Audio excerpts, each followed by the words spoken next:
La vérité en face.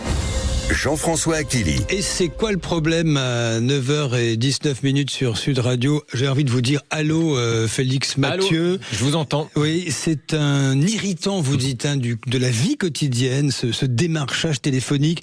Ces appels incessants, ça devait arrêter, ça devait être fini, terminé, on n'en parle plus. Et ça persiste malgré ces lois censées combattre ce fléau de la vie quotidienne. Ça n'arrête pas. Oui, ces numéros inconnus qui vous appellent pour vous vendre des rénovations thermiques, un forfait téléphone, des offres Internet qui seraient forcément meilleures que celles que vous avez déjà. Vous n'avez rien demandé. Certains finissent tout simplement par arrêter de répondre sur leur téléphone, tant les vrais appels sont noyés au milieu de ces démarchages indésirables, parfois même avec des 06 ou des 07. On a l'impression que c'est un vrai appel. Une nouvelle loi sur le sujet a été adoptée il y a quelques mois à l'unanimité. C'est assez rare pour être souligné, comme quoi le sujet met vraiment tout le monde d'accord de gauche à droite. Cette loi prévoit que dès l'été prochain, on ne pourra être démarché que à la condition d'y avoir expressément consenti. Jusqu'ici, vous étiez présumé consentant. Désormais donc, sur le principe en tout cas, les démarcheurs devraient prouver qu'ils ont votre consentement en cas de contrôle. Consentant, consenti, c'est amusant. Reste à voir si ça va fonctionner mieux que les mesures déjà prises. Parce que pour le moment, c'est pas très glorieux. Effectivement, vous aviez par exemple Blocktel depuis 2016, une plateforme pour signaler qu'on ne veut pas de démarchage.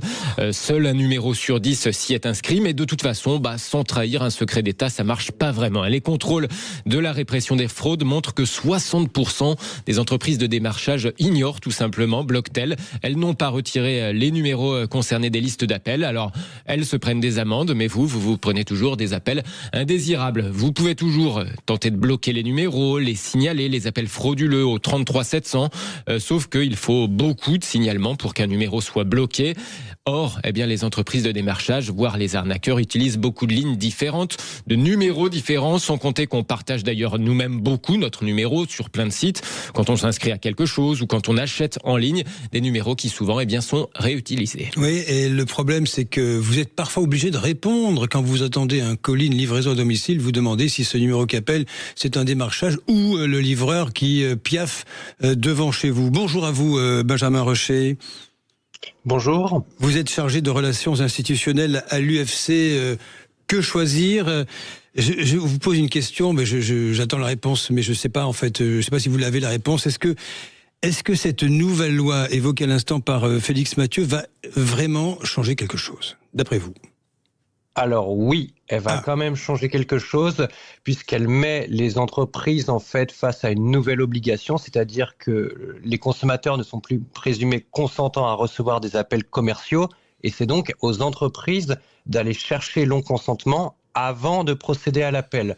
Donc mécaniquement, ça va quand même réduire une part des appels indésirés suivis par les consommateurs. Félix Mathieu. C'est-à-dire que même le numéro qu'on a laissé, si j'ose dire, traîner en achetant quelque chose en ligne ou en s'inscrivant sur un site internet, ce numéro-là ne pourrait plus être réutilisé comme c'est le cas aujourd'hui. Alors, avant de procéder à l'appel, l'entreprise elle devra systématiquement s'assurer de votre consentement, c'est-à-dire soit vous envoyer un mail, soit avoir obtenu votre consentement via une newsletter ou une case que vous avez cochée avant de procéder à l'appel. C'est désormais la nouvelle obligation créée par la loi. Si elle ne le fait pas, elle est en infraction.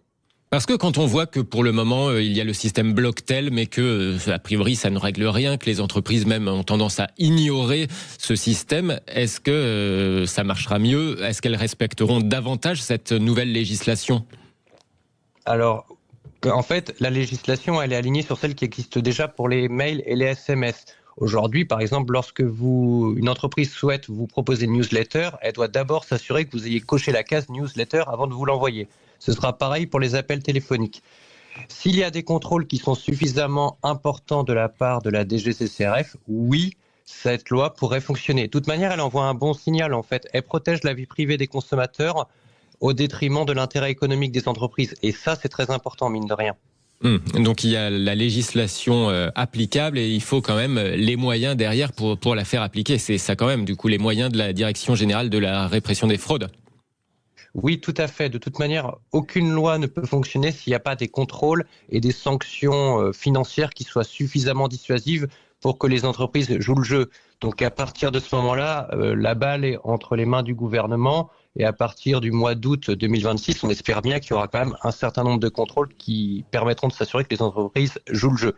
Autre question, Félix. Quand on a des entreprises qui opèrent depuis l'étranger, oui. est-ce qu'on a vraiment la main mise dessus pour ne serait-ce que même les sanctionner en cas d'abus, en cas de non-respect de cette future législation ?